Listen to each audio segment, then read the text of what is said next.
Hola, nos encontramos acá en una nueva cápsula de video, esta vez para tratar los requisitos de la responsabilidad por el hecho propio. Cuando hablamos de responsabilidad por el hecho propio, tenemos que pensar en cuáles son las razones que nos llevan a trasladar los efectos de un hecho dañoso al patrimonio de un sujeto distinto al que los sufre. Y aquí tenemos dos posibles aproximaciones para buscar una respuesta. La primera es la más clásica que podríamos decir, y que tiene que ver con la idea de un reproche a la conducta de la gente.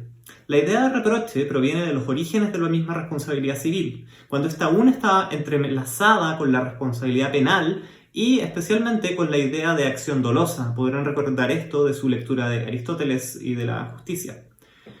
Con todo, en el derecho moderno hemos alterado esta noción de conducta reprochable al punto de convertirla casi en algo neutro, medio, podríamos decir, hasta clínico, sin perjuicio de que siempre hay en nuestro sistema de responsabilidad una cierta inclinación de la judicatura y de las partes involucradas para buscar la sanción de la conducta de quien actúa contra aquellas expectativas que se tienen de él.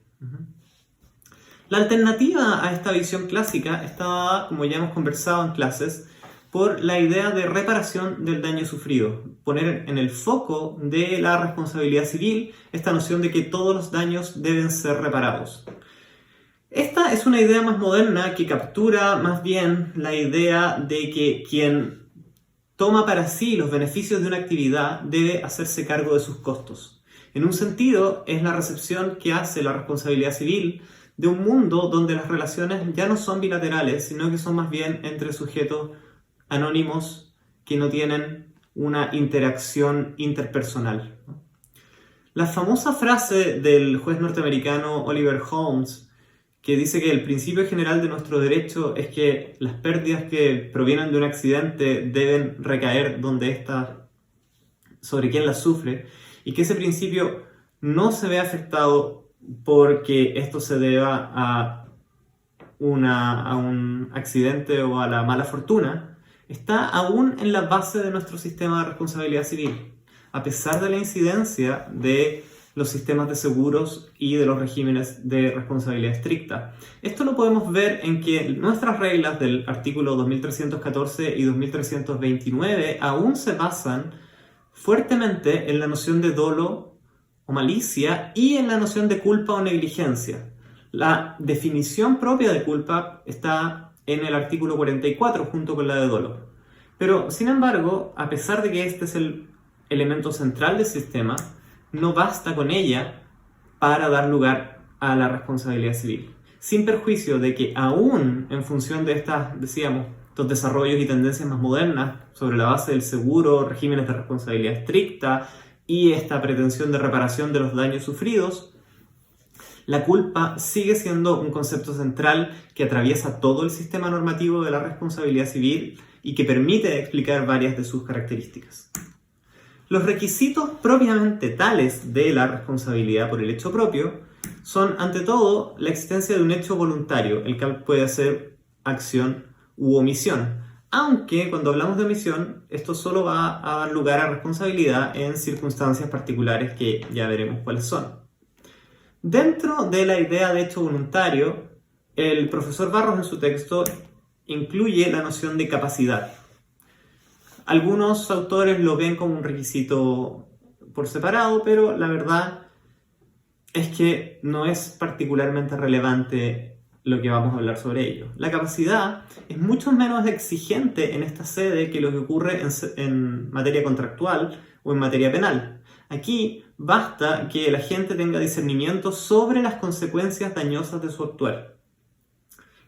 Decíamos que es bastante relevante porque la mayoría de los sujetos que podríamos calificar de incapaces bajo las reglas de la responsabilidad civil extracontractual, que son los infantes y los dementes esencialmente, van a estar sujetos a un sistema de tutela o curatela, en el caso de los menores. Y en el caso de los dementes, la prueba se hace particularmente difícil.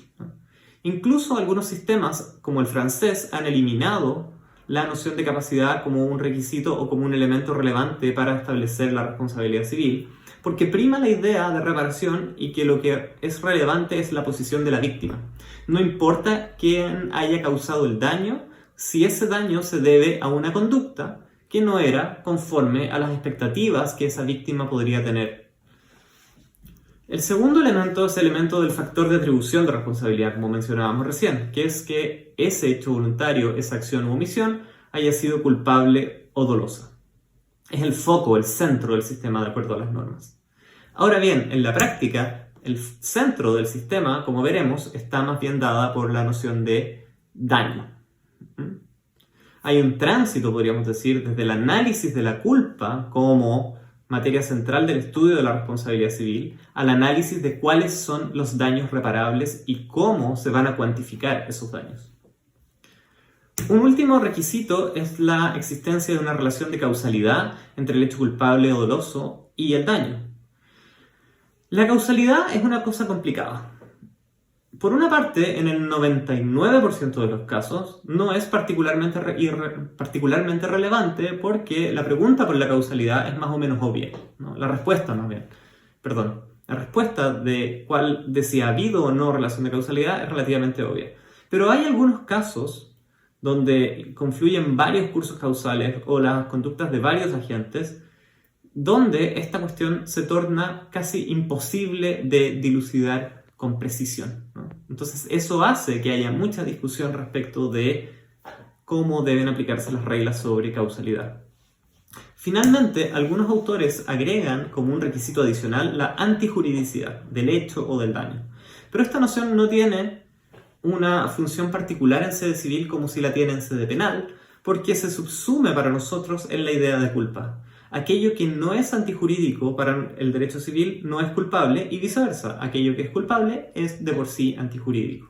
Con esto terminamos esta breve cápsula y nos veremos en un próximo video. Adiós.